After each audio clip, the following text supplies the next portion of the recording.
Hi guys, and welcome back to the channel. We have something rather cool today. This has only just been released a few hours ago. This is the new Seiko limited edition black Alpinist. The reference number is going to be SPB337J1. And wow, I think lots of people have been dying for Seiko to actually release a black Alpinist. To be fair, the Alpinist range, I think, is one of Seiko's absolute best. I think, it really is a cracking range of watches they've got within the Alpinist range, as more and more people are kind of just preferring a smaller watch. And the Alpinist absolutely nails it with that. But before I get too far into a review, I've got to say a massive thank you to Ryan and the team over at Francis Gaye for allowing me to review this watch. They've got all the latest Seikos, just to name of it. There's so many brands they have, it'd be rude not to pop in. So anyway, the black Alpinist, isn't it just cool? Sizes wise of this are 39.5mm by 12.8mm, though add another mil or so if you include the Cyclops on the top there. And the lug-to-lug is 46mm. The bandwidth on this is 20mm. Now, let's zoom in a bit there and have a look. Doesn't it look cool?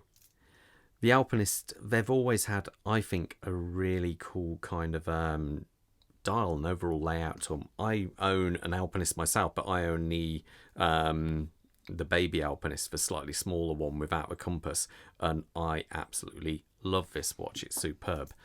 So the dial, let's have a look. Let's mark this out here. We have applied hour markers going around there. Nice bit of polishing on them, look really good. We then have this minute track running around there. We have a kind of like textured dial. I don't know if it's sandblasted or whatever, but it does look really, really good. The hands, the cathedral style hands, have got this kind of loom on it. It's a bit weird. It always looks like it's perpetually glowing, but it isn't. It's just the actual colour of the luminous material. It has got loom. Obviously, it's good loom. It's a Seiko. But the hands always look like they're glowing, but they're actually not. It's a bit strange. Then obviously you have the compass bezel going around there. If I turn this, you'll see it is silky smooth. There feels like there is no resistance at all, and there is zero backplate. It is really, really smooth. Very, very smooth. So anyway, as we come out from there, we have a sapphire crystal with a Cyclops. I know that's going to be a bone of contention for some people, but it does magnify the date window ever so well back there. One thing I should point out about the date wheel, it also does have a black background. If I was going to be super picky, and yes, I'm going to be, I would say that there could be a little bit more. The numbers could have been a tiny bit smaller, because when you get to double indices it does look a little bit cramped under there, but that's just being nitpicky. So anyway, sapphire crystal. Then we have this gorgeous black coating on the outside. You can still see evidence of radial brushing on top there, but it is fully polished around the sides. I don't know, because I say there's very limited information. It's not even listed on the Seiko website at the moment. I do know, obviously, it's a limited edition. There are only 5,500 pieces of this. Now, this is a model I expect to sell out very quickly. A lot of Seiko's limited editions, I find, go on for quite a bit. You can still buy them a couple of years later. This, on the other hand, I know it's 5,500 pieces isn't exactly a low number, but I've got a feeling this one will be the most desirable. No idea of the price of yet. The regular one, I think the limited edition I did a few weeks ago was coming out at around about the £800 mark. And I've got a feeling this will also be the same, but I don't know as of yet. So as we come round, obviously we have the double crowns going on here. Yes, it is a screw down crown because this watch still features 200 meters of water resistance. If I just undo the back and get an idea of the back there, there is a protective sticker on there at the moment. Back there, it houses the 6R35 movement. I'm sometimes a little bit hit and miss with a 6R35. This one came in at around about 8 or 9 seconds. I think it was 8 seconds a day or so on the time grapher. You can regulate these and get really good specs on them. You do have a 24 dual movement with 70 hours of power reserve. Now, that's a lot in anyone's book, so that is actually really quite good there. There's no doubt in that at all. Now, the bracelet.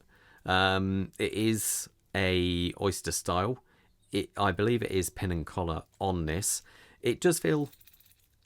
it's a little bit rattly if I had to be really picky. We still have some protective stickers on there. I don't know how well the finish will stand up to everyday abuse. But one thing I would say, I've seen black watches 15, 20 years later, and they're all kind of scuffed up. But God, they look good for it. They look actually... when there's kind of kind of like scratches across a black surface, I find it actually looks very, very cool. So, you know, I wouldn't be too worried. One thing I would say, it picks up all your finger marks. It really is strange. It's like the natural greases of your fingers. It picks up so incredibly easily. Now the clasp, fold over, click, nice. Still got protective sticker on there. You only have the 2 levels of adjustment there, so could be a bit awkward for some, but who knows. I don't know why Seiko do this. They do it even on Grand Seiko. They don't seem to be able to quite figure this one out, but they always leave such a massive gap under there. It's almost like you can fit the bracelet again under there. I don't know why they do that at all, but it is... it is just a Seiko thing. You do have the 2 pushers there to remove it, so all nice and good. Nice Seiko print on the outside there. Now let me put this on my wrist so you've got an idea how it actually looks. Let's turn them up. There we go. Quick wrist check. I'm wearing a Rolex Milgas. Bob, what you got there, mate? He's got the old EZM 13. So let's put this on. My wrist size, I should point out, is 7¼ inches. Now, obviously, this hasn't been signed. So So you've got plenty of bracelet width there. I reckon you could fit coming on for an 8-inch wrist on that, I think, with no problems at all. So anyway, there we go. That's it actually on my wrist. Now, I must admit, I think this looks very, very cool. Now, would I wear it on the black bracelet? I don't know, really. I think I would possibly go for a really kind of vintage black leather strap. I think a black leather strap on this would look tremendous. A little bit like what I've done with the Alpinist. This is a John Keeley leather strap on this. Very, very good prices they are. Now, let me know what you think of this watch in the comments below. Anyway, all the best, and most importantly, guys, stay safe out there. Take care. Bye.